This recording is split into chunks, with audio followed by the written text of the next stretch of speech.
All stand, please.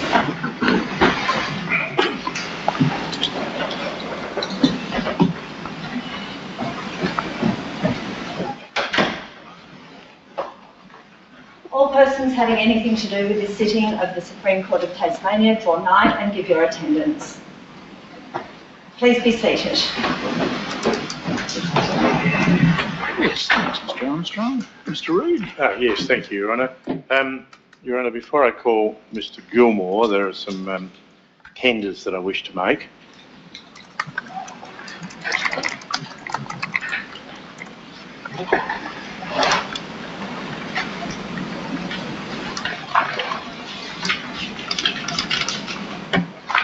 Yes, thank you.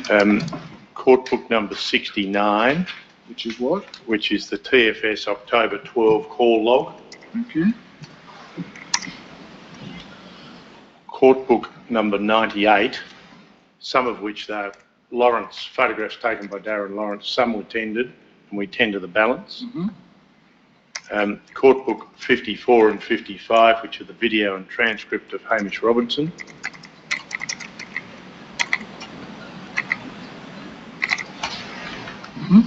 Court book 79, which are Mr. Barry Bones's notes.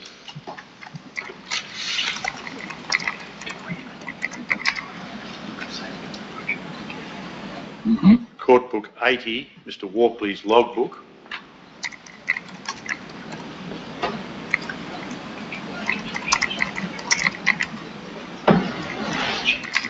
Court book 82, which is an email to Mr. Bones.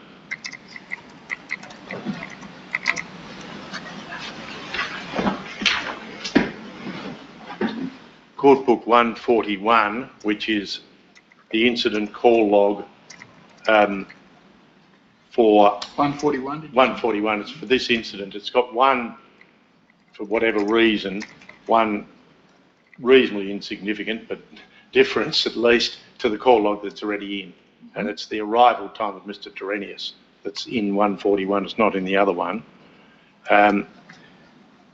Court book 143, which is presently MFIA, and it's been moved to a screenshot. That's Mr. Adam Hall screenshot.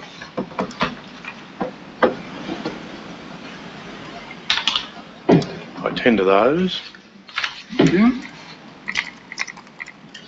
And I call Mr. Mark Gilmore. Your Honour, before my learned friend calls Mr. Gilmore, there is an issue that I raised with Your Honour the other day about a very recent further report that we received from Mr. Gilmore. Now, I've discussed this briefly with my learned friend. Now, Your Honour, the plaintiffs do have an objection to Your Honour receiving that further report. I can develop that objection and the reasons for it. Just let me have it at a high level of abstraction first so that I understand. Unexplained lateness. Now, if Your Honour were minded to receive it, then in light of the significance that Mr. Gilmore seems to attribute to the location of what we might call the Gangels Road spot fire, if Your Honour were minded to allow our friends to put in that further report, then we would seek leave to recall Mr. Hall, because there are some further questions that I'd like to ask of him in relation to his observations that are relevant to this Gangels Road fire. And we would also seek to recall Mr. Marsden Smedley, whose report did not deal in any significant detail with the question of spot fires, because there was no pleading against us that there might have been an alternative fire further to the east of 242 Whitehills Road. And there are a number of propositions that are certainly relevant to Mr. Gilmore's further report that in our submission were simply not put to Mr. Marsden Smedley, and to which he has not had an opportunity to respond or provide any opinion at all. Was it served on the plaintiffs before or after the plaintiff's case was closed? After, Your Honour. So we closed our case after Ms Barrett's, in fact the sequence, Your Honour, was that we provisionally closed our case on the 6th of May, subject to the question about quantum agreement and subject to Mr Hall having been sent away to do his homework. Then Ms Barrett was called, I should say my learned friend opened the defendant's case, and Ms Barrett was called and examined on the 6th and 10th of May. After Ms Barrett's examination was concluded, the further map from Mr Hall was tendered, and then I unconditionally closed the plaintiff's case. That I think was either just before or just after. I think it was just before lunch. It was at lunchtime on the 10th of May that we then, that is after I had unconditionally closed our case, that we were sent Mr Gilmore's further report by email, and I raised it with Your Honour at the close of play that day. What's the date of the report? It was, I think, the 9th of May, Your Honour. It was, I told Your Honour on the last occasion that it seemed to have been prepared the day before. And yes, the 9th of May. Has it found its way into the court book yet? I think, pardon, Your Honour? Has it found its way into the court book? It has, Your Honour. I'm told it's 177 in the court book. It's a short report. Could you just bring it up, please, Mr Timpano, and I'll just have a quick look at it.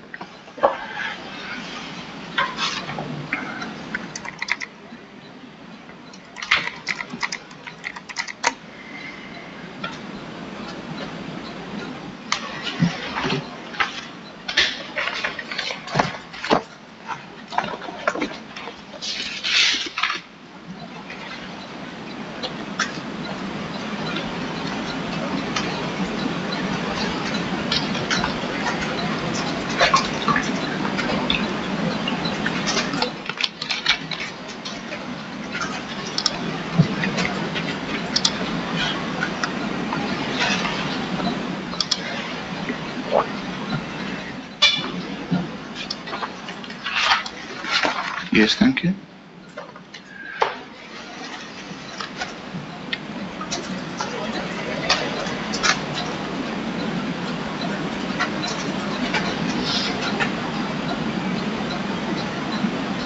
Yes, thank you.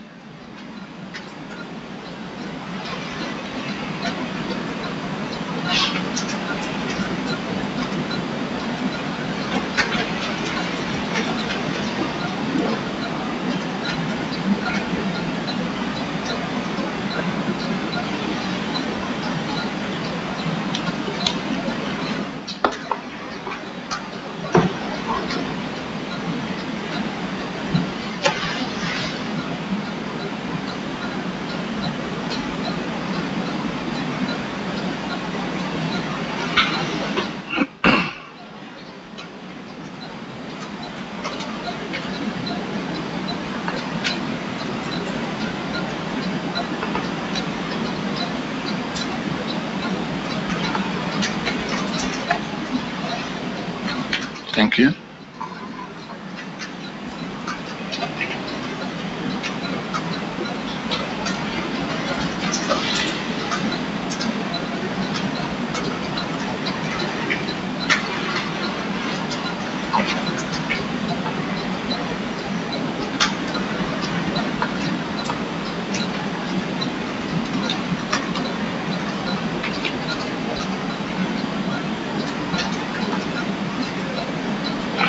Yes, thank you. Well, for the moment, until I hear Mr Reid, I'll assume that report was spawned by Mr Hall's transposed grid reference numbers. Yes. Now that seems to be the case, at least in part, Your Honour. We accept that. Now the issue, however, is that Mr Hall, as Your Honour knows, is both a police constable and a volunteer firefighter. The Tasmanian Fire Service made Mr Hall and all of its other volunteer and career fire officers available to all of the parties to this litigation, and they've been available to all of the parties for the last 2 years. Yes. Just before you go on, Mr. Tempone, could you bring up the exhibit, which is Mr. Hall's email to Dr. Smith and Norport attaching the map? Is it 177 or something of that order?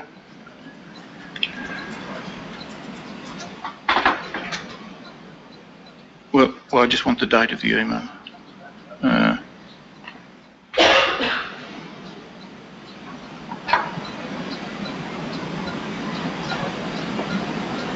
Okay. So Mr. Hall's advice as to the transposed grid reference was given to the defendant's solicitors on the 5th of May. Well, this email was sent on the 5th of May, Your Honour. Yes, but scroll down, Mr. Tempone. Well, but with containing advice as to the incorrect grid reference. Yes, Your Honour, I accept that as well. Yes, so what I'm saying is that the defendants knew from the 5th of May about this error, but the proof wasn't delivered until after you'd unconditionally closed your case. Again, Your Honour, the defendants knew at the latest by that date. Yes. Now, the point that I was simply making, Your Honour, was that Mr. Hall had been available to the defendant's solicitors for as long as,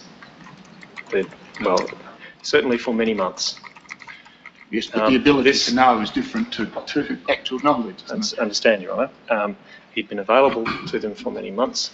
This issue arose as a result of questions that were put to him in the course of cross-examination. Now, there's been no explanation from the defendant, nothing to confirm to Your Honour, that the first occasion on which they became aware of this potential transposition issue was as a result of the cross-examination, or whether it had informed the cross-examination. That's the distinction that I'm drawing. Now, certainly Mr. Hall has now given evidence about the transposition, and that change to the circumstances has been provided to Mr. Gilmore. But the anterior question of how long it is that the defendant has suspected that this might be an issue has not been addressed, has not been explained to Your Honour. Now, moreover, this issue about the spotting at Gangels Road and the implication that seems to be drawn based on Mr. Gilmore's further evidence that that spot fire at Gangels Road is inconsistent with the fire that we allege was not put to Mr. Marsden-Smedley, Dr. Marsden-Smedley. That's not lost on me. And if this further report is to be admitted, then we would ask to be able to recall Mr. Marsden-Smedley so that he can deal with the question of the comparative probabilities of spotting from our fire or alternatively some other fire. Now, just on the issue of the some other fire, Your Honour, as we've said to Your Honour before, there is no... Let me go back one step. As Your Honour pointed out on day one of the trial, our case is a circumstantial one. That does not mean that we need to disprove every fantastic, speculative phantasm of a possibility. There was no pleading against us that there was a second unrelated fire. That's a positive allegation by the defendant. Frankly, we would have expected it to have been pleaded. There is no such pleading. The first occasion on which we became aware of a suggestion of what I'll call an unrelated fire was when we got the defendant's opening outline. Now, it seems that that unrelated fire that's referred to in their written outline is what we might call the Sutcliffe fire. The fire that Mr. Sutcliffe says that he saw to the west of the Lawrence property half an hour to 45 minutes before the first 000 calls for the Barrett fire. Now, when Mr. Sutcliffe gave his evidence, Your Honour will recall that the thesis there appears to be that the fire started somewhere near Mr. Lawrence's shed and then burned back to the west into the wind, and that it was doing that for half an hour to 45 minutes before the first 000 calls for our fire. Now, we're not actually sure anymore whether that is the only alternative fire that the defendant wants to suggest might be an explanation. There seem to be some implications that there might have been what I might call a third fire at around the location, happily enough, of the number 3 on the map that appears at CB 138, if Mr. Temponi could bring that I think up. I know where it is, but... Yes, it's the one on the hill to the northeast of the Lawrence property. Yep. So as I say, Your Honour, we're not sure what the defendant's hypothesis might be. We've had evidence about a fire somewhere between numbers 11 and 6, and some hints that perhaps they're going to contend that there was another unrelated fire that started over somewhere near number 3, and that the spotting at Gangels Road could only be explained, or indeed is more probably explained, by a fire at one of those 2 locations, and it's unlikely to be explained by the Barrett fire spreading to the east from White Hills Road. Now, the question of the comparative probabilities of the spotting at Gangels Road being caused by any one of those 3 fires was not raised by my learned friend at all with Dr. Marsden Smedley. Dr. Marsden Smedley's report was overwhelmingly concerned with the movement of the fire front, not the spotting behaviour. I raised with Dr. Marsden Smedley in re-examination the possibility, or sorry, some questions regarding spotting from what we might call the Sutcliffe fire, but did not raise with him because it didn't occur to me that it was an issue on the evidence. Whether an ember from the 242 Exactly. White Hill Road could have been responsible. Exactly which so. Mr. Gilmore in his new report says Yes. could not have occurred because it's over 2 kilometres. Yes. All right. Well, now, when I said the other day that this new report could have other implications, if I were to refuse your objection or, Yes. or not uphold your objection on the basis of unexplained lateness, we're then confronted with the tension between the rule in Brown and Dunn and the right to recall or reopen. Yes. What do you say about that? Well, if Mr. Gilmore's report is put in, Your Honour, then of course we would rely upon the rule in Brown and Dunn and point out to Your Honour that none of this was put to Dr. Marsden Smedley.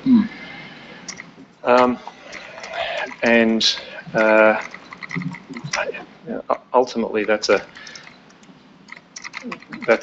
our ultimate recourse, I suppose. All right. Well, can I just pause you there to use the language of the trial and ask Mr. Reid what the defendant's attitude is towards allowing the report that you propose to seek put into evidence, but allowing Mr. Armstrong to reopen the plaintiff's case to recall those witnesses? Yes. Well, the attitude in relation to the recall of Mr. Hall is that it's opposed. In relation to Dr. Marsden Smedley, that too is opposed, Your Honour. All right. Well, doesn't that put you in a very difficult position? Because if you press the admission of your report, but oppose the reopening of the plaintiff's case, the rule in Brown and Dunn lands squarely on your shoulders, doesn't it? Well, with respect, it doesn't, but let me consider that, Your Honour. I had no notice of this application at all. Well, it was foreshadowed the other day. Not to reopen, Your Honour. I'm quite confident it was because I said it may have other implications. But anyway, Yeah, well, it was certainly flagged. yes. Your Honour, this debate starts at document 75, where Mr. Adam Hall says the fire front is in a particular position, which is 900 metres to the west of where he now puts it. Now, if that was the fire front, Dr. Marsden Smedley was heavily cross-examined about where he believed the fire front was at that time. And He wasn't questioned about whether or not it could have been a spot fire from 242. If Mr. Sutcliffe's evidence or any other suggestion of an Dunalley Road fire was to be... Yeah. Well, in that case, Your Honour, I don't oppose the recall of Dr. Marsden Smedley, Yes. but I would need a proof of what he'd like to say, and if that same position adheres to Mr. Hall, again a proof of what he's likely to say. Yes. And it would be appropriate for that to occur before Mr. Gilmore gives evidence,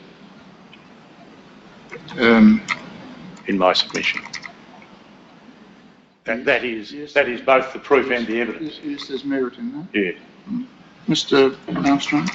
Your Honour, in anticipation of Your Honour being inclined toward letting the evidence in, we've asked Mr. Hall to be here this morning and he's outside.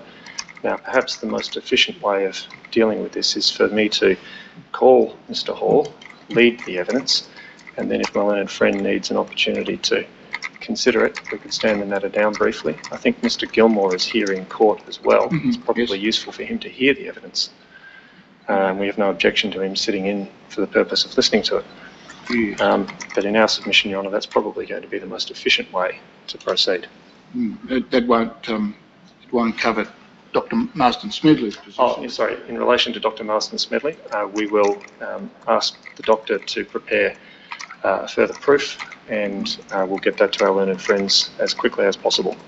We've been in contact with Dr. Marsden Smedley this morning. He's at his weekend residence where he doesn't have access to computers and the internet, but we understand he's back in Hobart this afternoon, and so we would be able to get a proof to our friends well before Monday. All right. Anything in reply, Mr. Reid? It's not strictly in reply, but I maintain the position that the order of evidence, I agree with Mr. Hall, the proposal with Mr. Hall, and we should hear from Dr. Marsden Smedley before Mr. Gilmore gives evidence. Well, without putting the cart before the horse, my inclination is to rule that Mr. Gilmore's supplementary report should be received, but that the plaintiff should be allowed to reopen to recall both Mr. Hall and Dr. Marsden Smedley. And I see merit in Mr. Armstrong's suggestion, but the only disadvantage to you is that you don't have what Mr. Hall says in writing. Yeah, but I can handle that, Your Honour.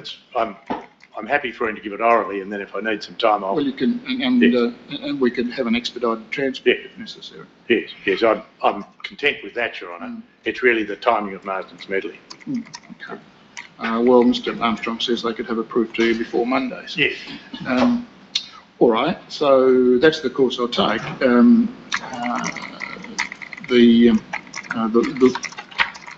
think I should record that my ruling is that for whatever reason, the report of Mr. Gilmore. Could you just scroll up in the court book, please?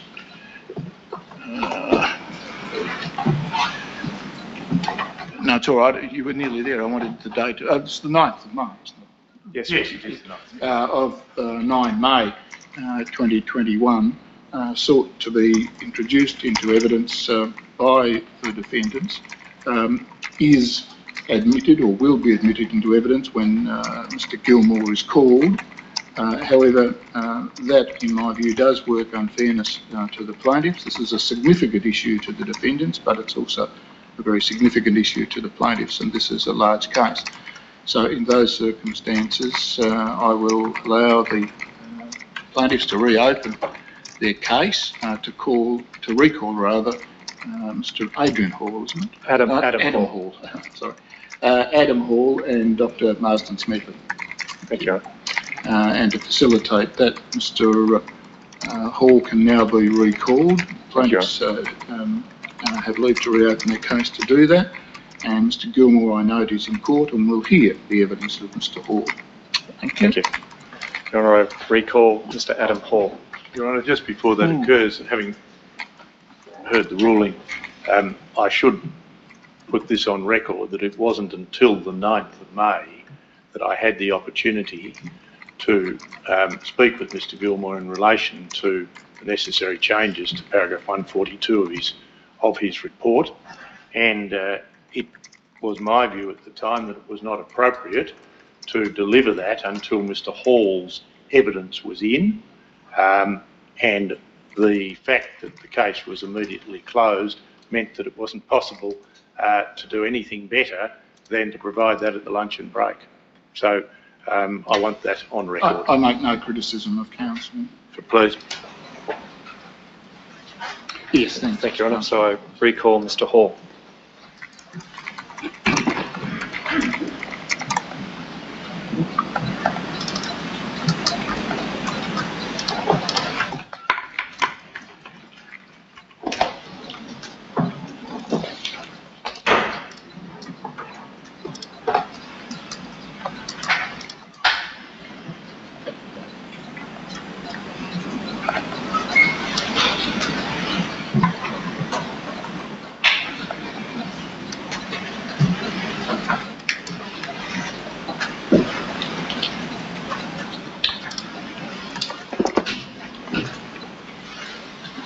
Will you take an oath or choose to make an affirmation? Oath is fine.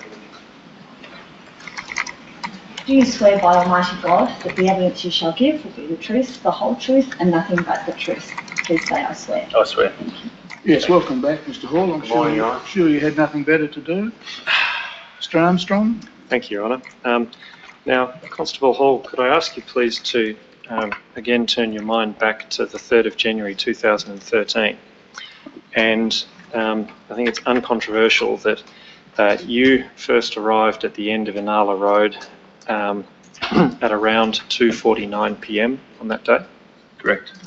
And if I could ask Mr Temponi please to bring up Court Book Document 75, and could we go to Court Book page 0115.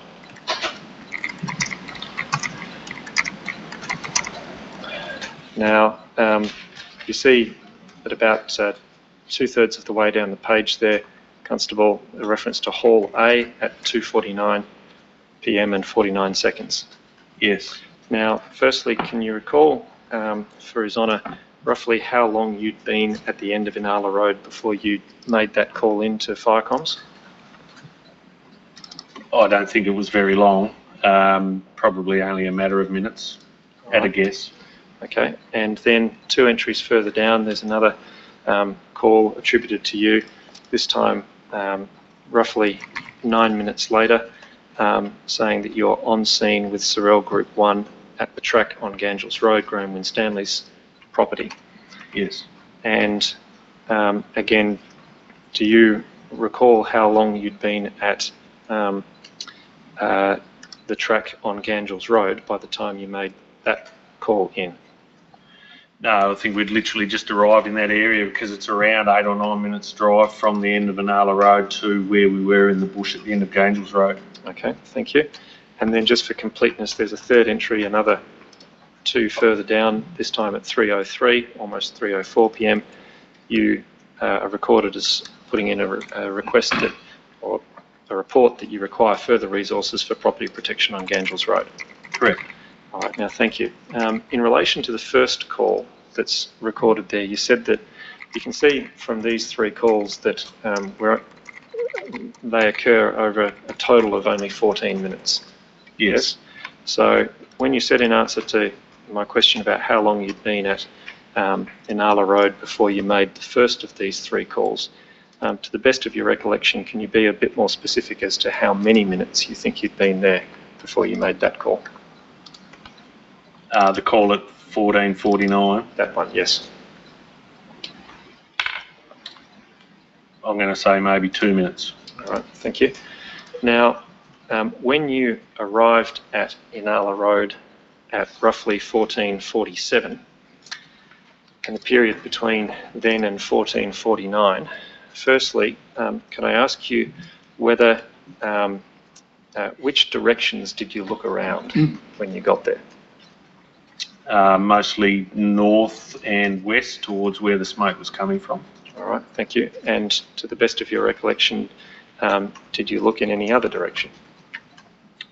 East, in the direction the smoke was blowing. All right, thank you. Now, I'm going to draw a distinction between flames and smoke. I'd like to ask you first about flames. During the, before I get to that, how many minutes in total do you think you were at the end of Inala Road? You got there at about 14:47, and you'd got to Gangels Road by 14:58. From memory, it was only like 3 or 4 minutes, so I had enough time to get to the end of Inala Road, give the crew that was there some instruction, and I left. All right, thank you. Now, back to my distinction between flames and smoke. While you were at Inala Road, did you see any flames anywhere? No. All right. Now, while you were at Inala Road, you've already said that you saw smoke. Firstly, can I ask you, I'm going to deal with the different points of the compass.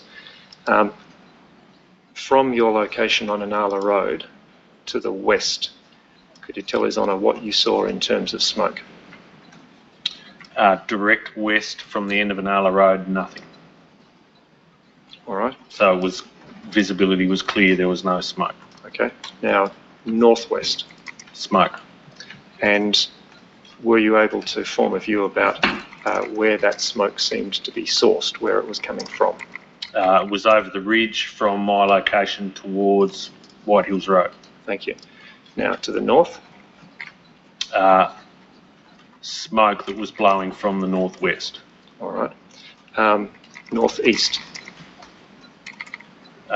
Smoke high in the sky, and soon after my arrival at Inala Road, what I identified to be the start of a spot fire. All right. Now, I think you referred to that the other day, and could Mr. Temponi please bring up Court Book 138?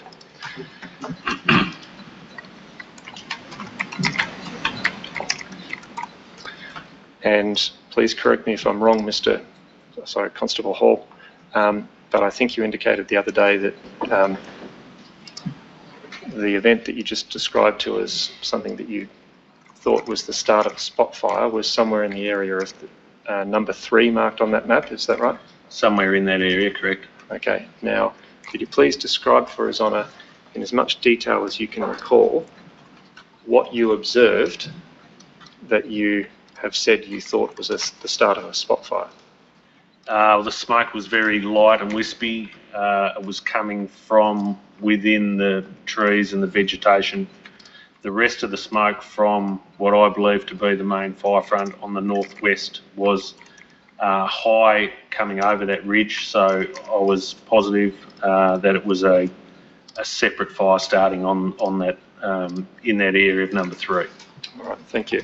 Now, it was that observation that caused you then to leave Inala Road, wasn't it? Yeah, that's right. It was my intention to stay in front of the fire. All right. And you left Inala Road in I think it was a Hilux with Mr. Rainbird? That's correct. And could you tell His Honour, probably unnecessarily given His Honour's familiarity with this area, but as you were driving east along Arthur's Highway, what, if any, visibility did you have to the north that might have allowed you to form a view about whether there was smoke or where it might have been coming from? None really, Your Honour, because it's sort of visibility from the highway is blocked because of the bush and the high ridge line. All right, thank you. And you've given evidence about then arriving at Gangels Road and referred to seeing flames in that area, and you've marked on the map that Mr. Temponi brought up a little while ago with the email, if I could trouble Mr. Temponi to bring up that email again. And could we go to the map that you had marked?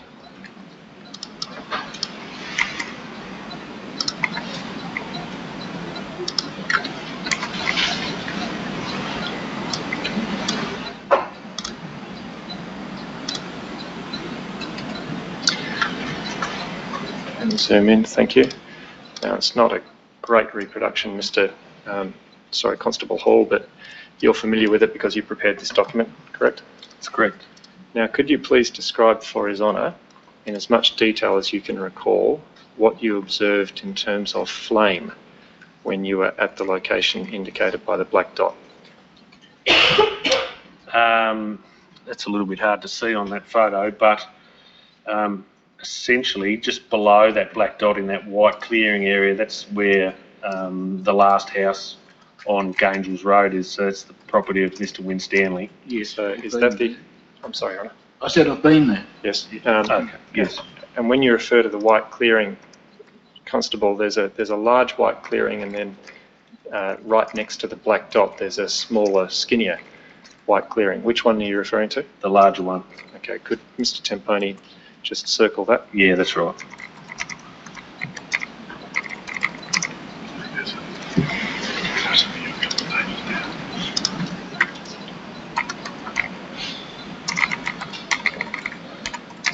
I think we've had evidence that they run horses too. Is that right, Mr. Armstrong?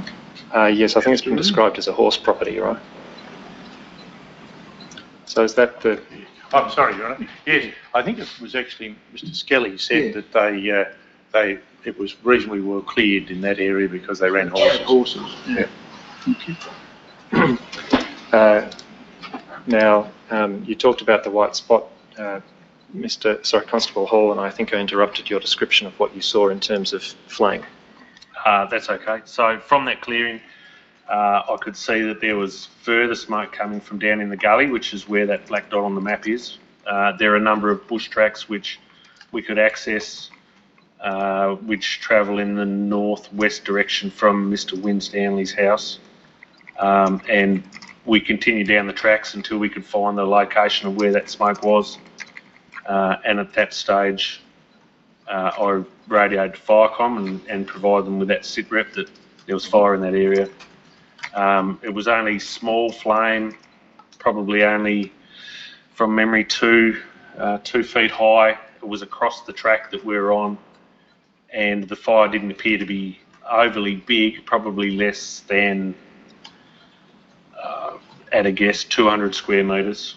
And I was satisfied at that point that it was another spot fire that had started from the main fire front on White Hills Road between there and Dunalley Road. All right. Now, just to be clear, you just said this was another spot fire. Do you mean that this was a separate spot fire from the one that was producing the thin wisp of smoke near number 3 on the previous aerial photograph? Yes, that's correct. All right. Thank you. And again, just to be clear, the Winstanley property is within the red circle that we've just indicated. And you travelled along a track from that red circle area down to the black dot location, is that right? That's correct. Thank you.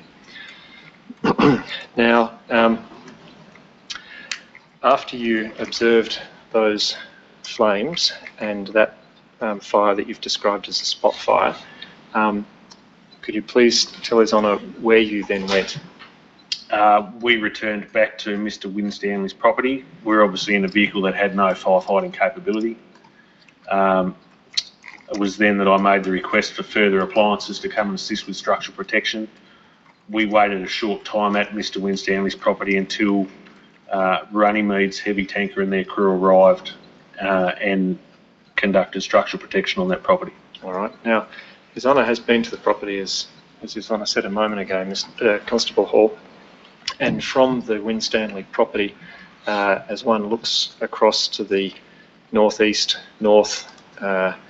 northwest and west, you've got quite a, frankly, lovely panoramic view of a range of hills, correct? Correct. Now, during the period that you were at Gangels Road, did you see any other fire activity beyond what you've just described? Yes, so over the next probably 30 minutes that I was there were further spot fires which started, I think from Mr. Winstanley's property, probably directly north and northeast further towards Mother Brown's bonnet. And do you think you'd be able to indicate those approximate locations on this map, Constable? Yeah, I think I could if I perhaps had a better picture. Do we have the map available? Was the The map actual on, maps was I somewhere. think it was ultimately scanned, Yes. wasn't it, Your Honour? We can do the same and try for a better scan. But Mr. Temponi, is there a proper scan of this map as opposed to a photograph? This is the other version. No, well, Constable Hall can have the map original? if it helps him. And we'll deal with it administratively later. I'm not sure if, I think it might have been returned to the defendant solicitors. Ah, right. Your Honour. Can I refer to the photo on my phone, Your Honour, which is clearer than the photo of the map? I don't see any reason why not. No, perhaps, Constable, if you could refer to the photograph on your phone, but then use that to draw on the map on the court screen. Yes, that's fine. That would be great, thank you. This is another new development in Australian electronic litigation.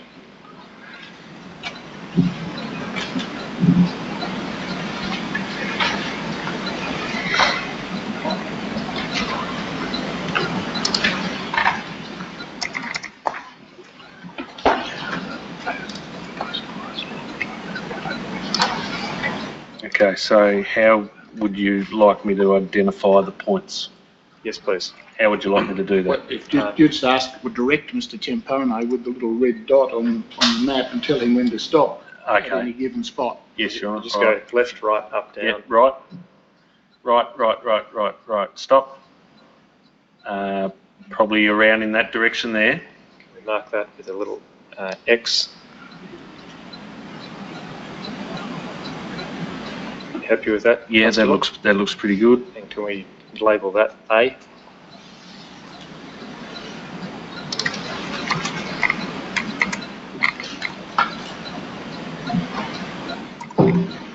And probably a couple of other areas just sort of below the A. There was sort of a cluster of little spot fires that sort of started in that area. Okay. So right at the Probably just right of the right of the base of the A. Right of the base of the A. Right. Yes. Yeah. So go a little bit right, please, Right, Mr. Tempone. right, around there. And just draw a little circle in that area, please, Mr. Temponi. And then a line from that circle up off the photograph, and at the end of the line put a B.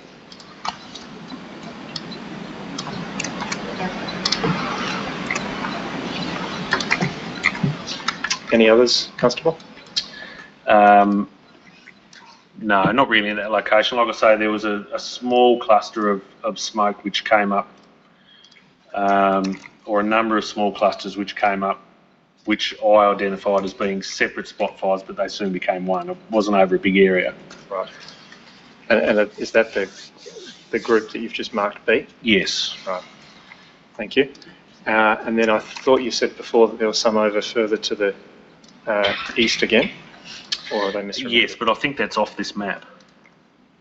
Well, by all means, can you indicate sort of on the court screen roughly where you think those other spot fires were?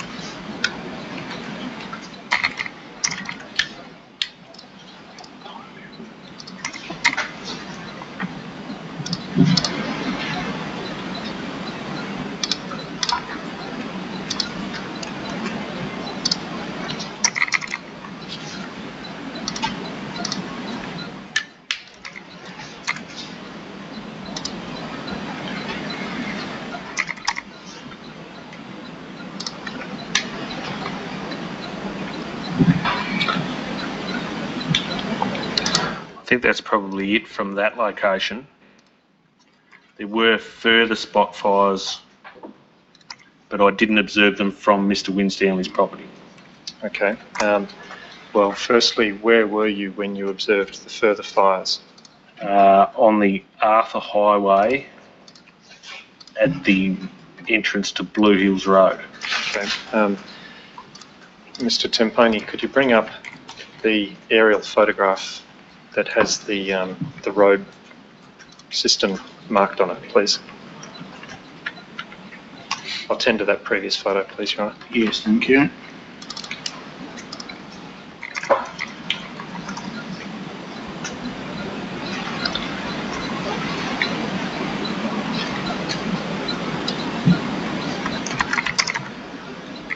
Now, is that further location shown on that map, Constable? I think Blue Hills Road is further to the east, but in saying that, just your little cursor there, if you go north, stop there and then go east. Keep going, stop there. Yeah, just come down a bit. Stop there. That whole bush area there, which is sort of a knobby elevated area in that paddock, that burnt that afternoon as well. Okay, do you recall about what time that burned? Late afternoon. Okay. I don't recall what time. All right. Again, Mr. Temponi could take a screenshot and mark that area. But you're not saying that was something that you observed from the entrance to Blue Hills Road? You could see that area from the entrance to Blue Hills Road on the Arthur Highway. Sorry, I'll give it back to you, Mr. Armstrong. I'm just not sure whether Constable Hall's saying that that little knobby fire was something he observed light from the entrance to Blue Hills Road. Well, can we just clarify that then, please, Constable? Where were you when you observed that knobby fire? On the Arthur Highway near the entrance to Blue Hills Road. Right, okay, thank you. Yes. Thank you. Now, Constable, while you were at Gangels Road, do you recall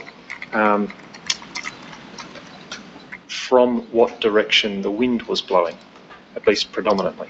It was blowing from the west towards the east. Thank you. And are you able to recall whether it was more northwest or southwest of west or due west? I'd suggest it was fairly close to due west from my recollection. All right, thank you. And just while this map's on screen, Your Honour, I'll tend to that one as well as the indication of the fire at the knobby knot of land. And could we go back to, I'm sorry, wait for Mr. Temponi.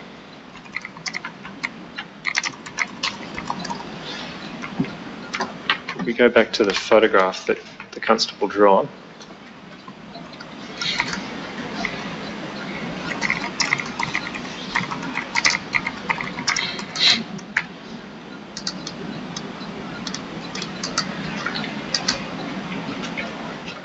Could we have the screenshot, please, Mr. Temponi?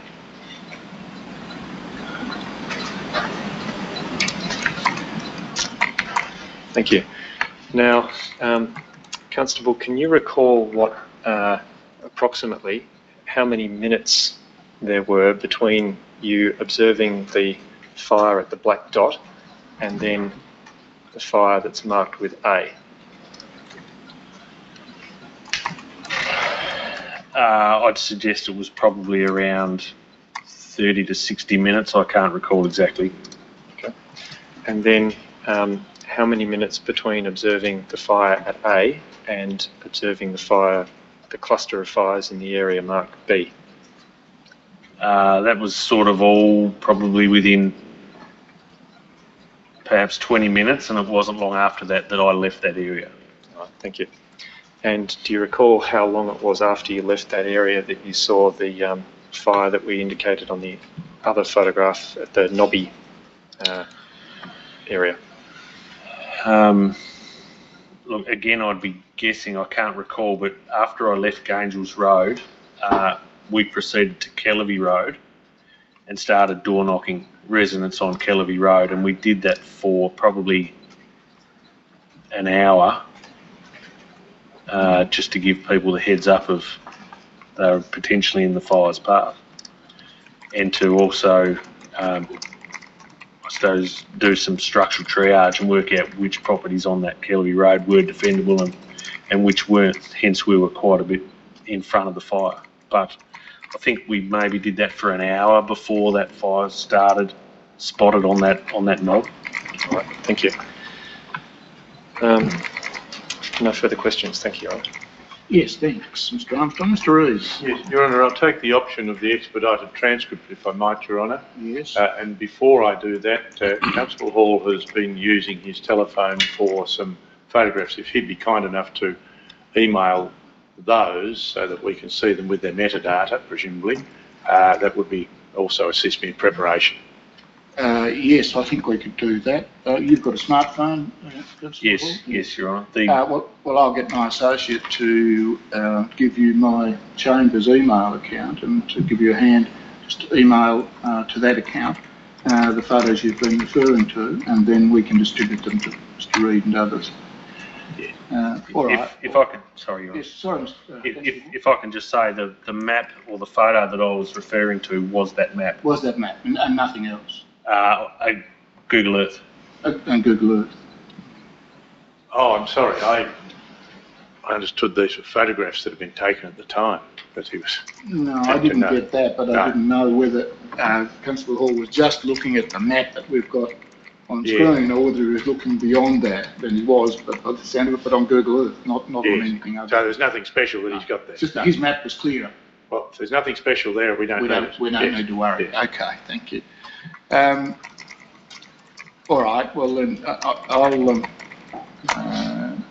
ask my associate to email Mr Baker and get him to provide us with the transcript of this morning's session as quickly as possible, and we'll resume when that's done. Thank you. All right, I'll retire. Thank you. All stand, please.